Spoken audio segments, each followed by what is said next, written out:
So, just continuing on from where we left off previously, we've just been marking in sort of the main muscle areas on the character here.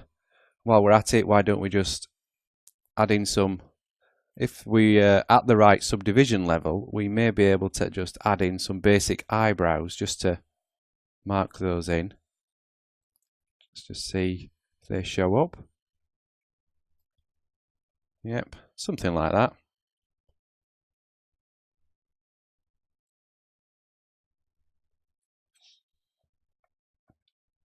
The key thing is just to don't be too rigid with each brush stroke, just be rough and ready, because you can always pull things around, re-sculpt areas. Doesn't really matter. So let's turn off, let's go down to, let me just do this up here so you can see what I'm doing. Object display mode, hide wireframe. So there we can see where we've been sculpting, and yes, it looks very rough, especially around here. But we've got those areas marked in now, so we can start to sort of refine those a little bit. So like the rib cages, for example, use our sharp brush push tool and maybe just work those in a little bit more. And you'll notice I'm not, because you can just see that make out the geometry in here, I'm not immediately just jumping up another notch in the subdivision. It's good to get to a stage where you're happy before you feel like you have to move up a subdivision. Obviously, with every subdivision, you're multiplying the amount of geometry you're working with. So you only subdivide if you really feel you have to or need to reach that certain detail level. So there I'm just roughing out. And again, they just look quite extreme. She looks like she needs a good meal. But remember, we're going to soften these back down later.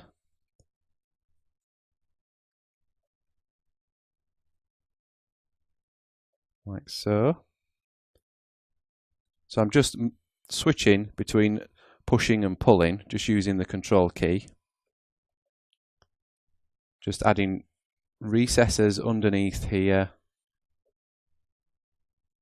We can also use the middle mouse button to increase and decrease the strength. So again, let's just enhance the muscles coming down here a little bit. And around here. It's coming around onto her stomach. Let's just move to the push brush just to get a bigger, more defined brush now.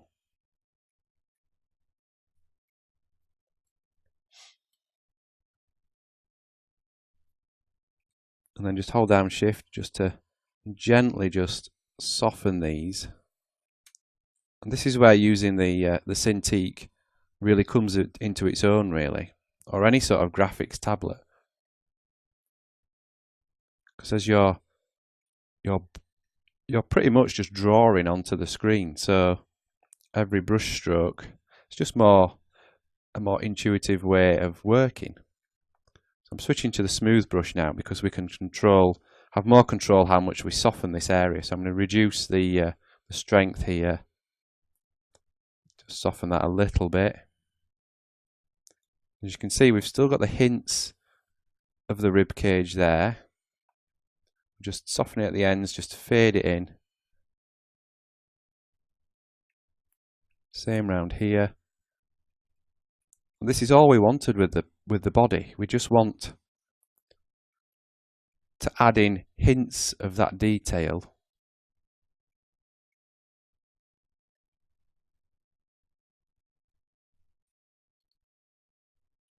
She's not a weightlifter. She's not overly muscly, overly complicated. You know, we just want her to look normal in a way. Just come around here and soften some of these up. This area here looks a bit weird, but again, it's going to be covered by her clothing around there. So once we bring the shirt back, we can then always come back to the torso, adjust it, rework it. And one thing I do like about Silo is if, for example, let's come in and look at her mouth. And obviously we've got this weird thing looking here. But let's say we want to change the shape of her mouth. We could go in and sculpt it, use a move brush, just to try and pull areas around. But rather than doing that, why don't we just go back to the vertices and we can adjust it on a vertex level or an edge level, you know, like so. Let's enhance that bicep just by adjusting the edge rather than sculpting in. So you still have full access to the base mesh, even though we've added in all this sculpting on a higher subdivision. So let's come back to the face. I don't want to sort of spend the next 4 videos just on sculpting the torso. I just want to get the basic processes across, and then I'll leave you to sort of work further in that area before we then move on to the next area. So let's just have a quick look at the face. Now her nose is looking a bit pointy. We want her to have this sort of ooh look on her face, and her lips are pushed over to one side. So we need to sort of enhance that a little by working a bit more on the expression. So let's select the model, paint displacement, back to our sharp push tool because we want to work on some more finer details. And then let's just enhance that area there, like so. Maybe add a little crease there. Again, alternating between pushing and pulling using control. And again, it looks a little bit rough, but we can always, once we get to the level where we're happy, we then add another subdivision and then work in the finer details later. For now, we're just getting in those main details. Now let's go to the push brush, and we'll maybe turn the strength down a little bit there. Just sort of enhance those nostrils a little bit. They're looking a bit flat.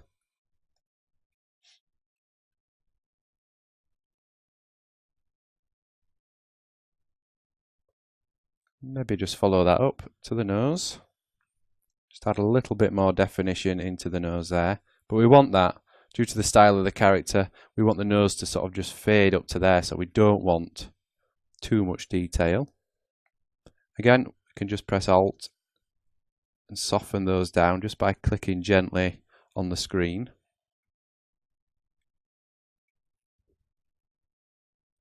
There we go, just soften those there.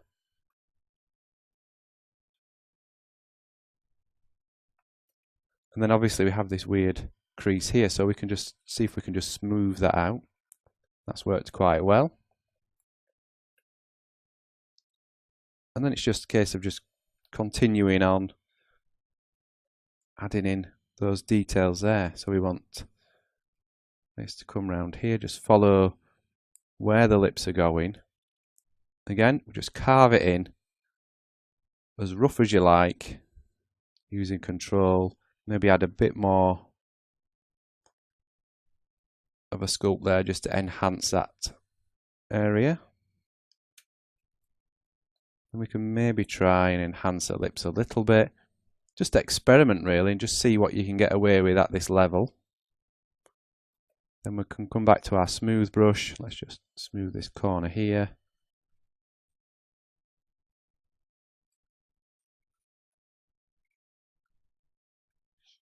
And just soften those down. And again, we're just getting those hints of those details there. Soften that a little bit more. Like I say, we can always come back later, add another subdivision if we want extra detail in there. If we want to work in, add a bit more volume into the nose, we can always use the move brush. Like so, just pull that there, make her nostril a little bit wider.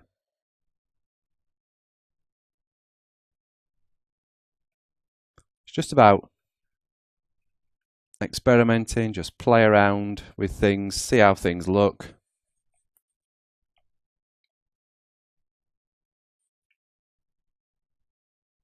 Move around, look from all angles.